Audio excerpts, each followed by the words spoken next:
Olá pessoal, estamos de volta aqui na segunda live do Dia Olímpico.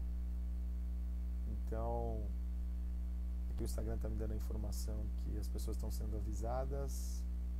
Tudo bom, Melissa, Lucimar? O Moratório entrou também.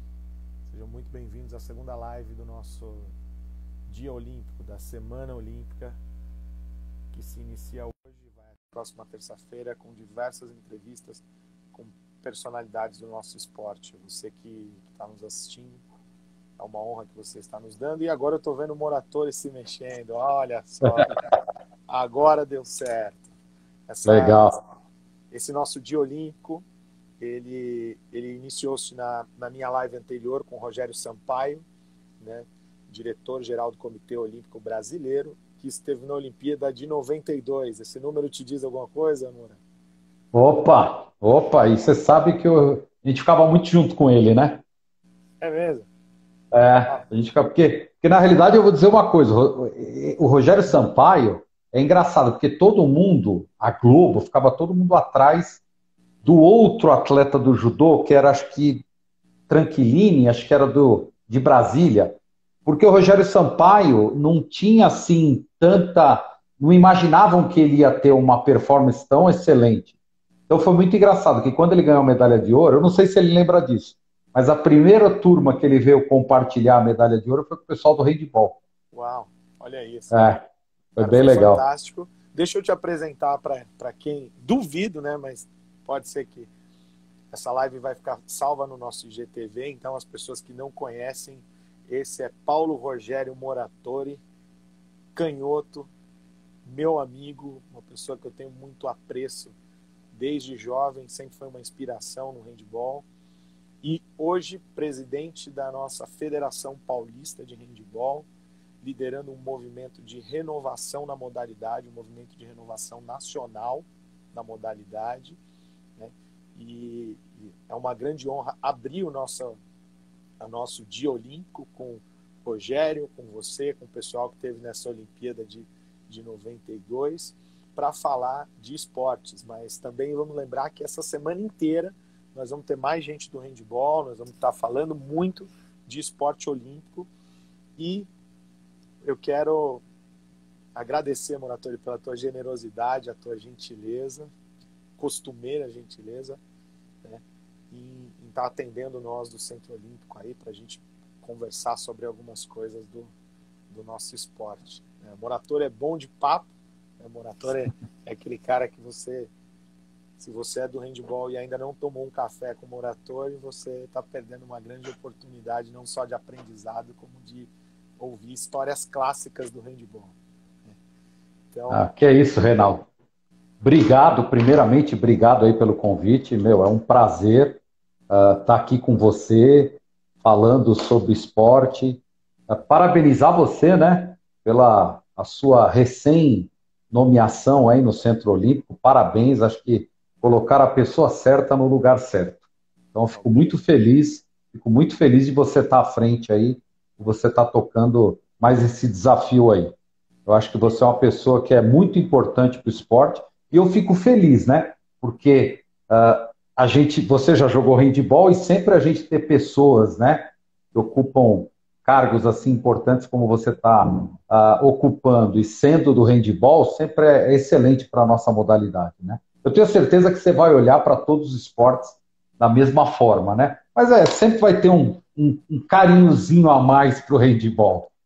um amorzinho, né? Um amorzinho a mais. Sou grato ao handball desde os 11 anos de idade, pratico e não sei, eu olho a minha lista de amigos, é handball, handball, handball, então eu sou muito grato.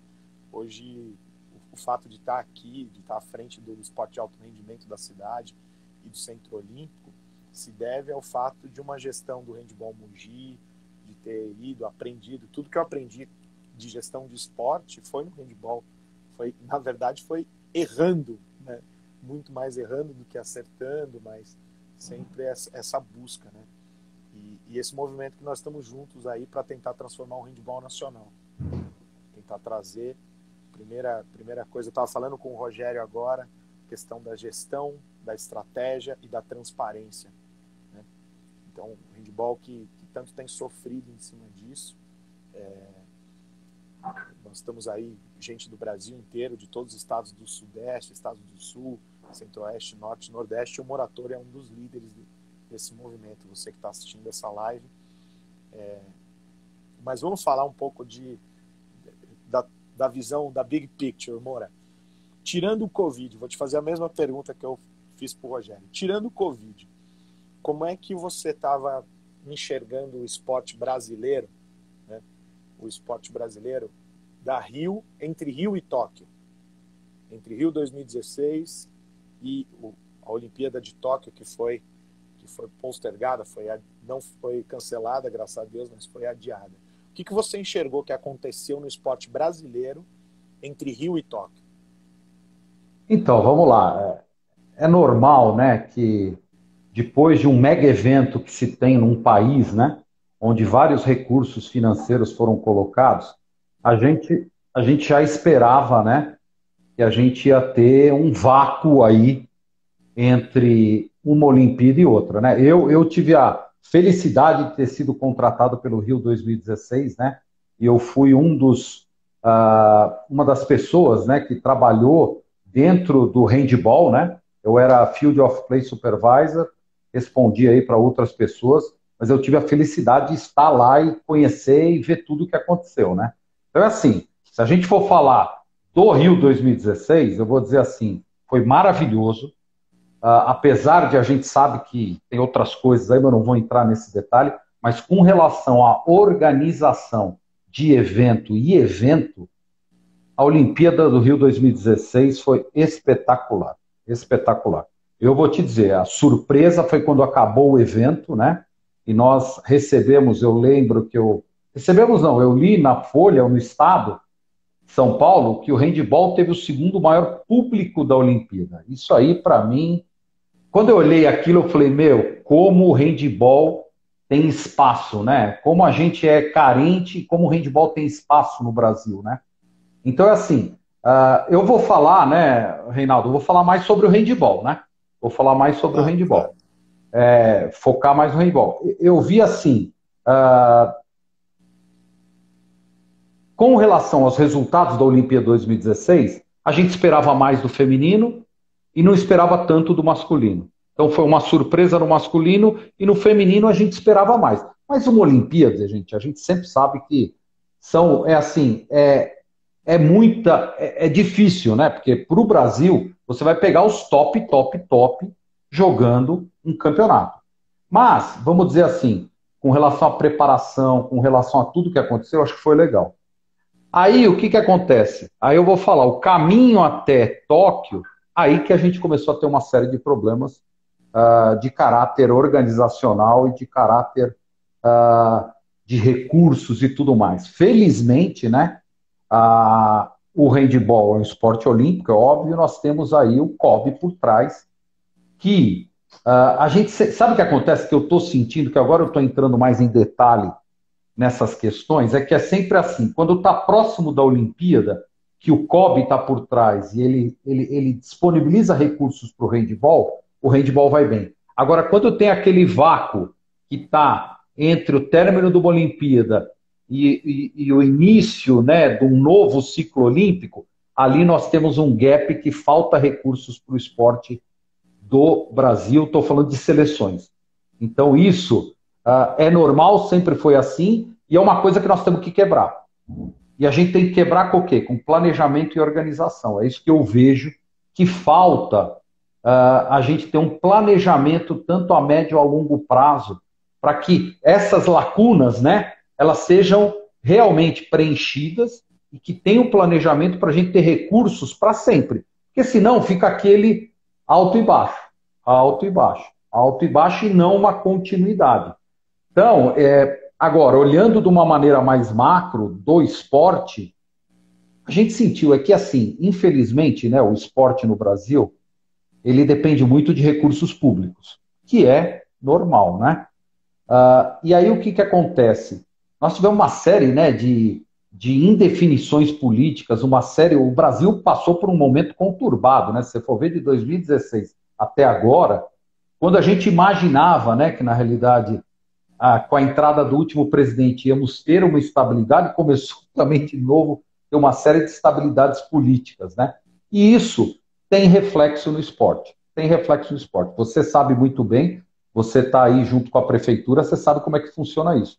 E para o esporte não é diferente, a gente está sofrendo por causa disso. E fora isso, a gente sabe que tem outras coisas dentro da nossa modalidade, e como você iniciou aí, precisa ser mudado, precisa ser alterado.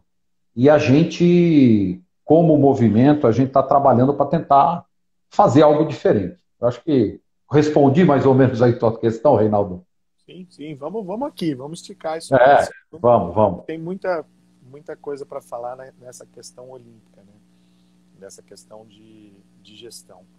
Porque o handball é só mais uma modalidade que, assim como natação, tênis de mesa e tantas outras, tiveram um investimento pesado de dinheiro para Rio 2016, né? E não somente de investimento, muitas modalidades foram apadrinhadas pelas Forças Armadas, né? O handball foi uma delas, e as Forças Armadas foi quem segurou realmente uma questão de estruturação, uma questão de preparo, de pré-treinamento, e de certa forma esses recursos injetados juntamente com essa estratégia impediu de que nós fizéssemos um papel ruim no Rio, né? O problema disso tudo, Moura, é que não foi algo sustentável, estratégico, não foi algo planejado, né? Foi algo que, na verdade, culminou num processo de avaliação de corrupção. Boa parte das confederações estão com problema de prestação de contas, vide handball, prestação de contas não aprovada.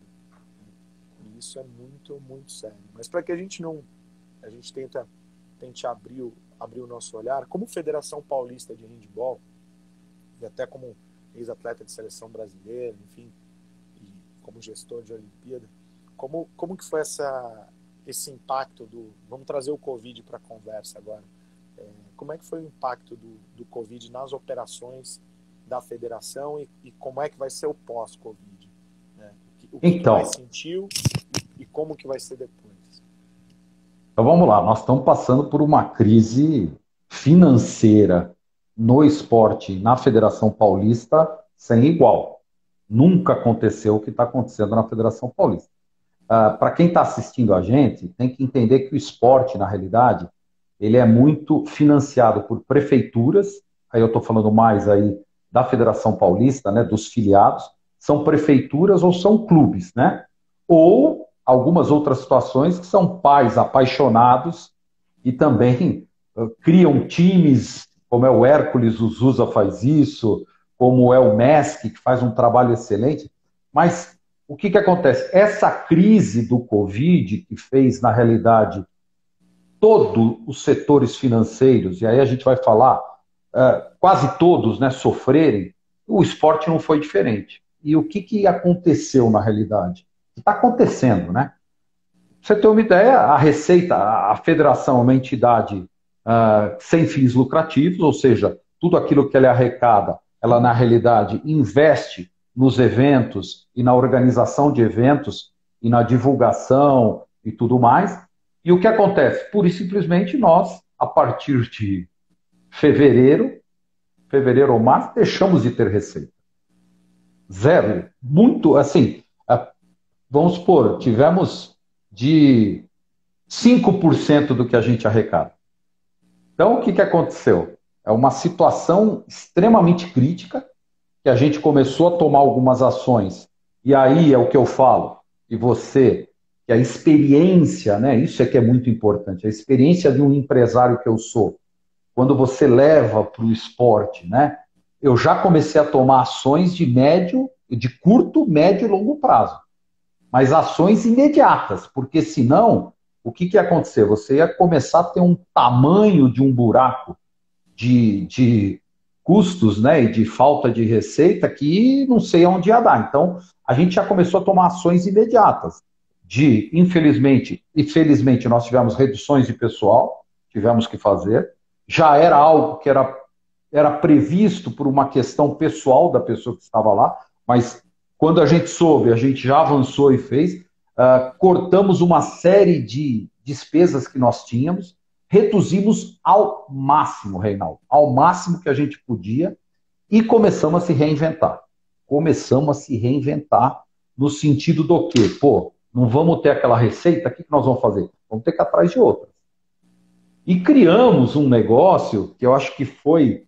Você tem uma ideia, o CIO da TV Esportes me mandou uma mensagem dizendo que o desafio de torcidas online que a Federação Paulista de Handebol fez foi o evento, um dos, ou não, o maior evento das modalidades olímpicas, o melhor de todos que foi feito nesse Covid. Então, o que nós fizemos, né, Reinaldo? A gente falou assim, pô, todo mundo em casa, não está podendo jogar, a molecada quer a adrenalina da competição, e aí que tá, né, que eu acho que é muito importante, que você, quando está como presidente de uma entidade que nem a Federação Paulista, você tem que ser aberto, você tem que ouvir.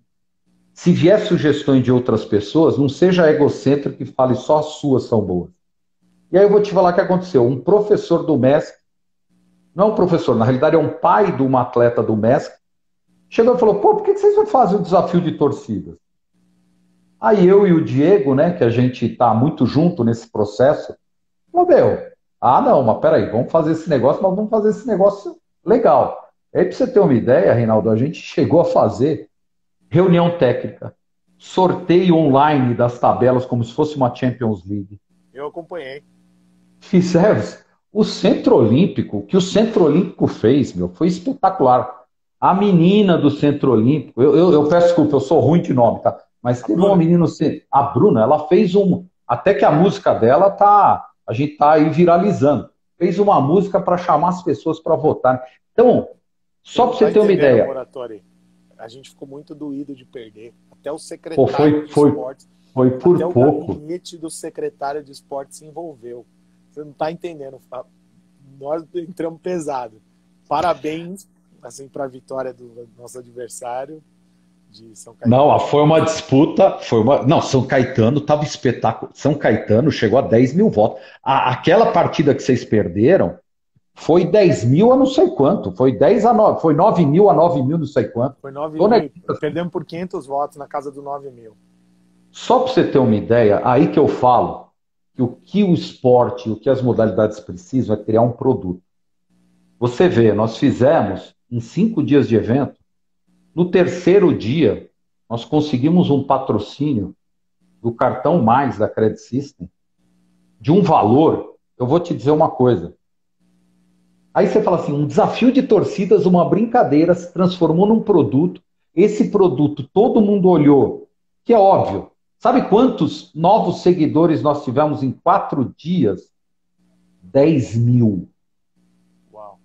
A Federação Paulista, no Instagram, isso é, eu conversei com várias pessoas, isso é case. Em 4 dias, nós conseguimos 10, 9 mil seguidores. Sabe quantas pessoas votaram, Reinaldo? 275 mil votos nós tivemos. Claro que tem pessoas repetidas, mas olha que beleza.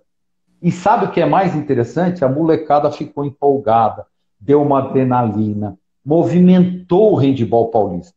O que eu torcia, aí você vai falar de Covid, o que eu torço e peço a Deus é que se desse para ter acabado logo o Covid, quando acabou esse desafio de torcidas, ia ser espetacular. Mas assim, nós não paramos. Agora sabe o que vai ter? Super Brasileirão FBHB de torcidas do Beach Handball. E sabe qual vai ser o próximo? Escolar. E sabe qual é o próximo? Universitário. Nós vamos fazer, deu certo, foi um produto que deu certo, nós vamos replicar. Bom, por falar em escolar, teve até uma pergunta do Marcos, até mandar um abraço aqui para ele.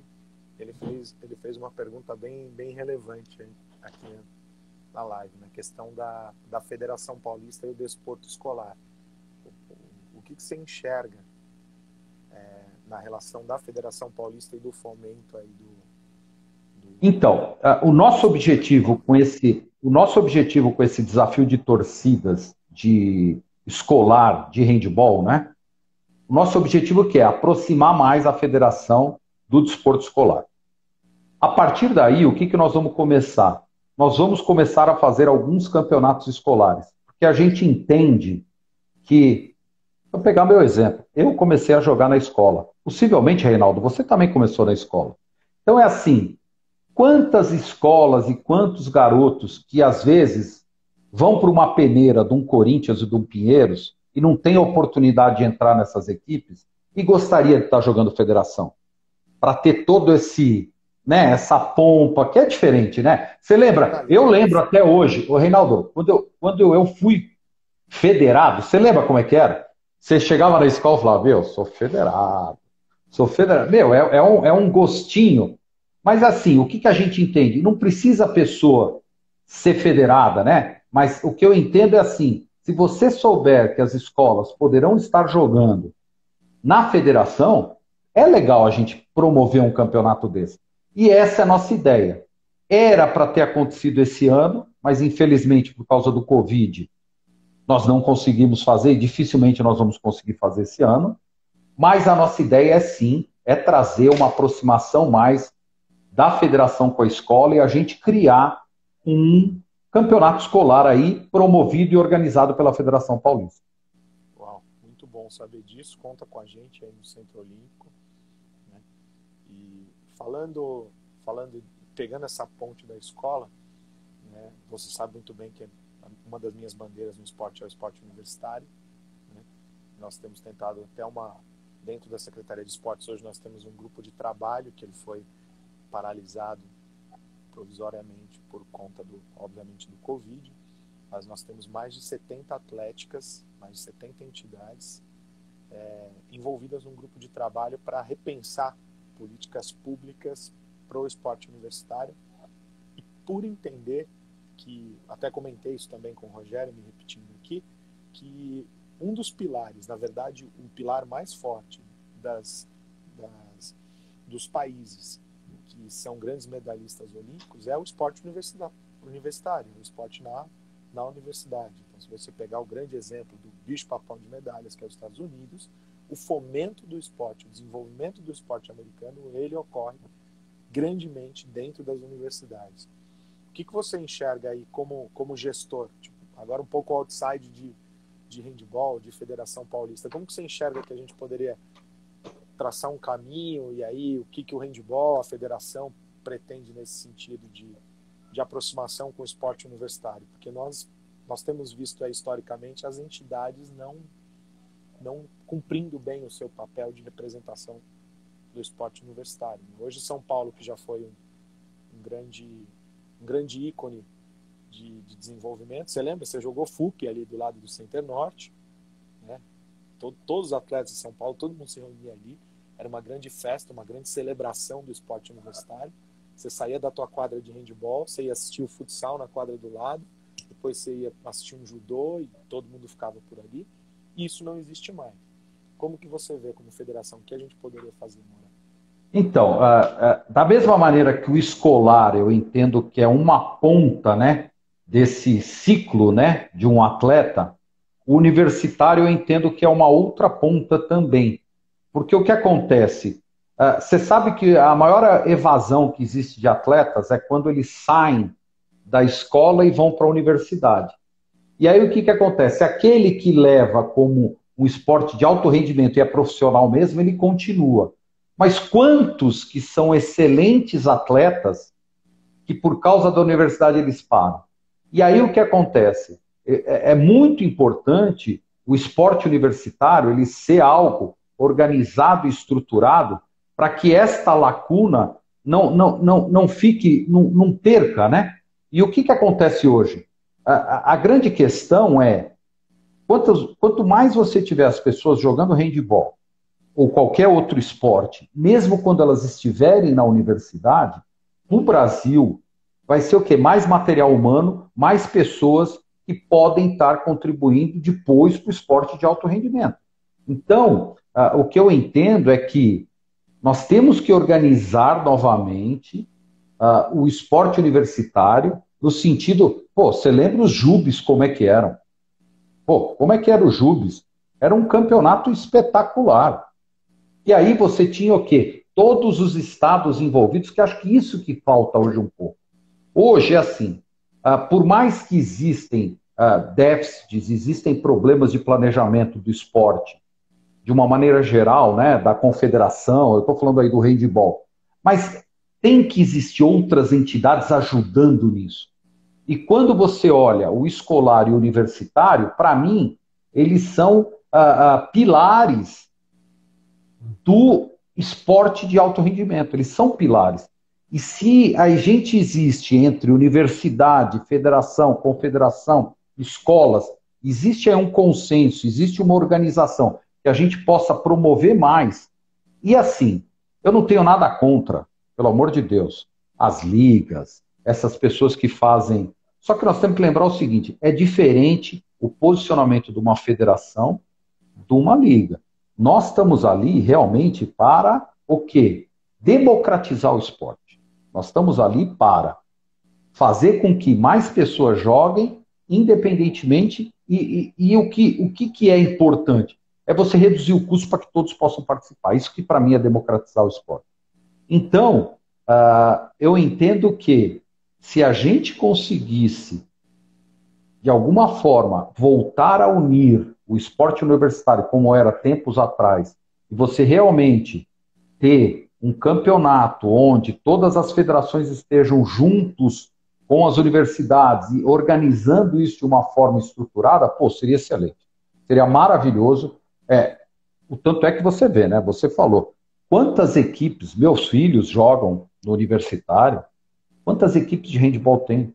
E nós, na federação, temos dificuldade, às vezes, de conseguir essa equipe de alto rendimento. Então, seria excelente. Eu faço muito, sabe, Reinaldo, benchmark. Sempre quando eu viajo, eu vou fazer benchmark em outros esportes. Eu tive numa última viagem que eu fui para os Estados Unidos, eu fui acompanhar um pouquinho o basquete universitário. Meu, aquilo ali é espetacular. É espetacular. E aí o que acontece? É um produto que as pessoas fizeram. Fora do. A gente tem que tentar assim, tem que seguir esses exemplos. Então, se você chegar na região, ali na região da Carolina do Norte, ali naquele entorno da Universidade de Duke ali, você entende, você fica até assim, você acha meio estranho, porque a cidade respira o esporte universitário, o basquetebol universitário, de uma forma Corinthians e Palmeiras aqui. É um negócio assim absurdo, é uma forma do futebol aqui. E temos muito a fazer, viu, Moura? Temos muito a fazer nesse tempo. E vocês foram, né?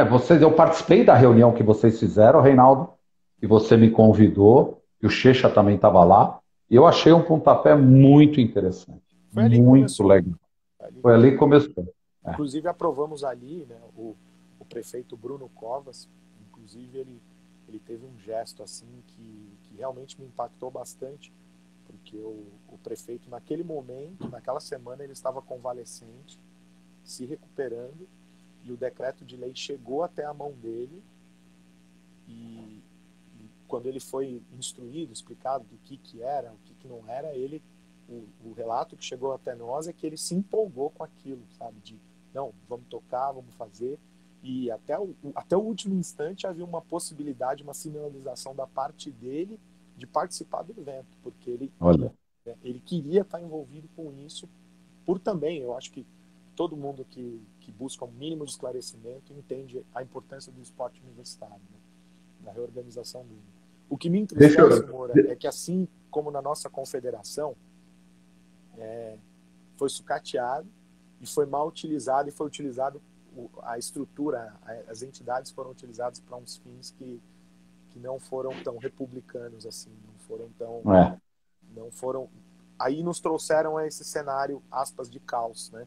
Porque se as ligas não existissem, talvez o esporte tivesse até morrido. Né? É verdade. O esporte tivesse até morrido. Então as ligas foram o jeito que o esporte encontrou assim, de sobrevivência. Não, mas desculpa eu só colocar, a gente fala, mas acho assim, eles têm o espaço deles e tem pessoas que fazem um trabalho excepcional. Fantástico. Fantástico. Uma ótica de empresa, realmente. Né? Sim. de empresa, coisa que muitas vezes falta do lado estatal, do lado das federações, das cidades, dos municípios. Né? Então, realmente eu creio que tem um meio de caminho aí que eu acho que é onde a gente tem que buscar, né? Nessa questão de gestão, enfim.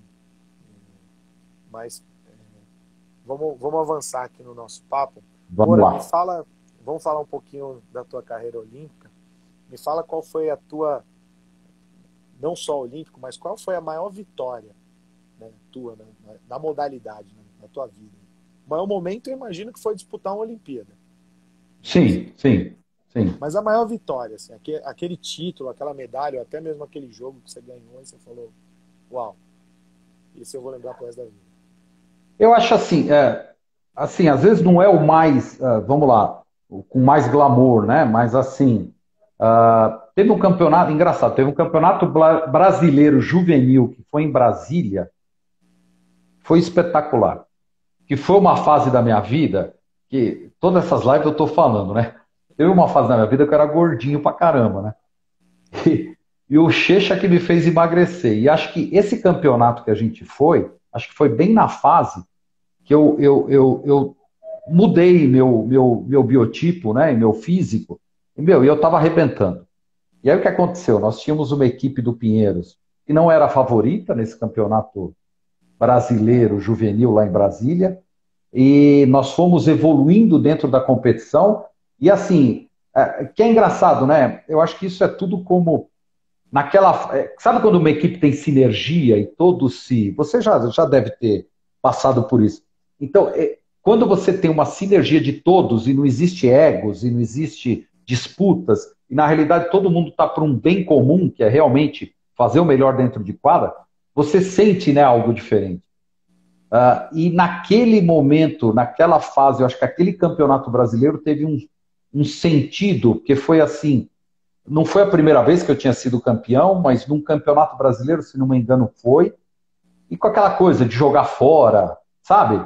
Foi realmente um torneio que, na época, Brasília, que é uma pena, né, hoje, porque outras questões, mas tinha uma equipe que era o Cota Mil, Guki ou Cota Mil, mas foi um campeonato, assim, excelente. Depois eu tive outras, né, outros campeonatos que, pô, eu tenho uma passagem que é muito interessante, quando eu estava jogando em Portugal, nós fomos fazer um torneio em Angola, e pra você ter uma ideia, Angola em guerra, pra você ter uma ideia, a gente saía para jogar, a gente saía do hotel, que a gente ficava ali na frente da Ilha do Mussulo, em Luanda, só para você ter uma ideia, Reinaldo, era um carro batedor na frente, o nosso ônibus, um carro batedor atrás para a gente sair para o jogo. Porque o que acontece, politicamente Portugal e Angola tinham, né, um relacionamento já de anos, e nessa fase que estava tendo esta guerra, né, na realidade Portugal foi convidado, sabe, para aquela coisa de tipo, que nem quando foi para o Haiti o futebol, o Brasil foi lá jogar, então nós fomos jogar um campeonato lá, e você tem uma ideia, isso é uma coisa que eu não me esqueço, a gente nunca joguei com 12 mil pessoas assistindo, em Angola eu joguei, era uma coisa absurda, porque o que acontece, o país estava em guerra, você não tinha nada de evento, você não tinha teatro, você não tinha cinema, você não tinha nada. Então, quando um evento desse tipo acontecia, nossa. E o mais legal é que assim, isso aí, que quem que foi nesse torneio? Eram duas equipes angolanas, que agora eu não vou me lembrar o nome, era 1º de dezembro ou 23 de agosto, que eles têm essas equipes que têm datas, né? E foi o Benfica e o Clube TAP. E o Benfica era o... Pô, o que eu vou falar? Na época áurea aqui era o Taubaté. Era o Taubaté de Portugal. E nós éramos lá a equipe que, lutava para não descer. E aí o que aconteceu, meu? Você acredita que a gente ganha o campeonato? Ganha o campeonato lá. Então foi uma coisa assim que pra gente... com 12 mil pessoas assistindo.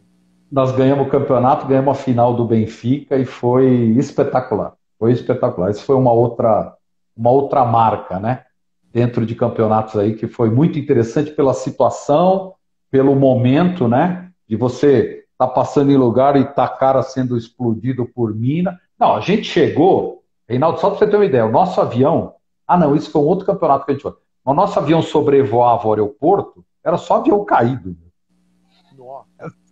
Não, foi uma experiência assim, olha, Me fala espetacular. agora a tua maior derrota, aquela que quando você lembra, ainda dá aquele nozinho assim na goela. Então, Eu tenho umas 3 dessa, eu ainda não consegui das minhas 3 escolher qual a mais terrível. Mas, posso falar uma derrota para. Assim, não derrota de jogo, eu vou falar uma coisa que aconteceu comigo que foi muito interessante. Eu estava jogando super bem em Portugal e fui convidado para jogar no Belenenses, que é uma equipe também conhecida, né? Lá, basicamente, as equipes de futebol mais conhecidas, que era o Belenenses, Sporting, Porto e Benfica. E eu fui convidado para jogar no Belenenses, e o que acontece? Tinha um pivô, que era um croata. E excelente jogador, espetacular. E o que acontece? Começou o campeonato, eu jogando super bem, a gente se dava super bem, e aí que eu comecei a ver, né, que a gente sai do esporte, entre aspas, aqui do Brasil, e eu fui para lá para um esporte profissional. E esse pessoal, só para você ter uma ideia, esse croata, quando o salário atrasava, ele só acertava a trave, Reinaldo. Ele só acertava a trave e não fazia gol. O cara era tão espetáculo. Pra você ter uma ideia, era assim mesmo. O passe dele era sensacional, mas quando atrasava o salário, vinha no pé. Sabe essas coisas? E a gente não é assim, né? A gente não é assim. A gente no handball joga por amor. Aí o que aconteceu? Olha a situação. Eu jogando super bem, só que aí o que aconteceu? O Eric Felipe, que era o primo dele, estava jogando no Porto, mandaram o cara embora. O cara ficou sem equipe. E aí o que, que o cara queria? Que o Eric Felipe jogasse no Belenense e eu fosse mandado embora. Olha, foi a pior fase da minha vida como esporte, porque você imagine você ter uma pessoa dentro em campo querendo acabar com o teu jogo, tudo que eu fazia, tentava passar a bola, tudo que eu fazia para ele era errado. Então, assim, ele me fritou. Eu era moleque, na época acho que eu tinha 23 anos, 24, e ele me fritou de tal forma que me tiraram da equipe. Só que aí que você vê, né, como você ser pessoa. Os diretores e presidentes do Belenenses gostavam tanto de mim que eles me mantiveram na equipe mesmo eu não jogando e pagando meu salário. Mas eu fiquei, mas foi uma derrota para mim assim. Sabe aquela coisa da primeira injustiça que você realmente sente na pele de você ser. Foi horrível. Foi uma situação assim que, meu, até hoje eu lembro e é aquela coisa que me angustia, sabe? Porque foi uma sacanagem. Foi você tinha realmente. 23, faz uns 10 anos e você ainda não esqueceu. Porra, faz tempo. Hein? Mas isso foi uma situação que eu passei assim, bem, bem chata, sabe? E fiz eu repensar várias coisas. Uau. Mona, quero te agradecer pelo teu tempo, quero agradecer a todo mundo que entrou e que está aqui na live conosco, né, nessa abertura da nossa Semana Olímpica, nesse Dia Olímpico, onde eu estou tendo a honra de abrir entrevistando o Rogério Sampaio e Esse Paulo, é, esse, Paulo esse Moratore. é, Então, assim, esse tá lá, né? é, o case é Barcelona 92, né? Então, tipo, pessoal de Barcelona aí, e dizer que conta comigo, conta com o Centro Olímpico, conta conosco nessa tua árdua tarefa de reconstrução do esporte, né? Para quem não conhece, o Moratore é um empresário muito bem sucedido. Além de amigos do handball, trabalhamos na mesma empresa, né? Meu primeiro emprego durante muitos anos foi na Xerox do Brasil, onde o Moratore mandava lá e fazia até chover. Então, Comecei a trabalhar em Portugal, né? olha isso, que beleza. Eu quero te agradecer muito. Queria que você deixasse aí um pensamento, uma frase, ou alguma dica para algum jovem, porque essa live depois vai ficar no nosso IGTV. Então, assim, uma dica, um pensamento para quem é, não só do handball, mas quem é de um esporte olímpico, que também sofre as mesmas coisas, padece das mesmas coisas que a gente, de falta de recurso, de estrutura, sabe, de ter que levar por amor. Então, deixa uma dica, uma frase, um pensamento aí para a gente já encerrar para a próxima live. Tá, só vai me permitir, eu vou convidar hoje, Dia Olímpico, né? Hoje é o Dia Olímpico. e nós estamos fazendo hoje uma live na Federação Paulista, os atletas paulistas, que foram os primeiros atletas, porque em 1992 foi a primeira Olimpíada que a modalidade handebol participou no Brasil. Então, eu estou fazendo uma live hoje, convido a todos na página da Federação Paulista, onde nós vamos estar trazendo o Simões, que é o técnico. Ah, eu vi o anúncio. Você viu o anúncio? Então, nós convidar todo mundo aí que participe também, sabe, leve um pouquinho de carinho para esses atletas que às vezes são esquecidos, né? Mas que foram tão importantes para a modalidade de handebol, para o Brasil e para tudo mais. E a frase que eu deixo, eu tenho uma frase que eu sempre, putz, eu carrego comigo, que eu acho que é muito legal, sabe? É simples, mas é muito importante para todo mundo, né? Na carreira, tanto como vida profissional, como vida esportiva, que é assim. E depois eu vou dar só um porquê, né? Sabe o que que é bom? Sabe o que que é a semelhança das derrotas e das vitórias? Elas nunca são eternas. Então, o que que eu digo? Uma pessoa que está em evidência, está ganhando tudo, calma, que pode ser que uma hora você vai perder. E para aquela pessoa que está perdendo e está não sei o quê, calma, que uma hora você vai vencer. Mas ao mesmo tempo, não se sinta muito orgulhoso de você estar vencendo, porque a vida tem altos e baixos. E também, quando você está lá embaixo, calma, que isso vai passar e vai. Então, essa frase é que eu levo muito comigo, eu acho que é muito importante, que em todos os momentos ela ou te alerta ou te põe para cima. Então, essa é a mensagem que eu deixo. Uau, muito obrigado. Muito obrigado. Você que está nos acompanhando ou que assistiu posteriormente, essa é uma entrevista com Paulo Rogério Moratori, jogador olímpico, jogador de seleção brasileira durante toda uma carreira e hoje também presidente da nossa Federação Paulista de Handebol e uma das lideranças do movimento de reorganização do handebol em todo o Brasil. Então nós vamos estar encerrando essa live e a seguir, às 15 horas, nós teremos entrevista. Quem vai te suceder, Moura, agora é o Marcelo Negrão. Então, vocês me fizeram um sanduíche, hein, meu? Só cara, medalhista, não, só craque, medalhista eu no meio. É só craque, só vale craque. Né? Legal. Então, Pérola Stewart, que é a nossa chefe de comunicação da Secretaria Municipal de Esportes, vai fazer um bate-papo, uma entrevista do Dia Olímpico com o Marcelo Negrão. Aí hoje só vale fera. Né? Nós temos mais tarde também o Arthur, que é do futebol feminino e foi campeão da Libertadores. Depois nós temos Fofão e Leonardo de Deus. Então, a seguidinha do Dia Olímpico da Secretaria de Esportes. Será que eu estou na live certa mesmo? Claro que tá. Claro que tá. Moura, Deus abençoe. Amém. Conosco, muito obrigado, muita sorte no trabalho. Você que está nos assistindo, logo em seguida, daqui às 15 horas, se inicia uma live com o Marcelo Negrão. Muito obrigado, um feliz Dia Olímpico a todos. Obrigado, abração. Abraço.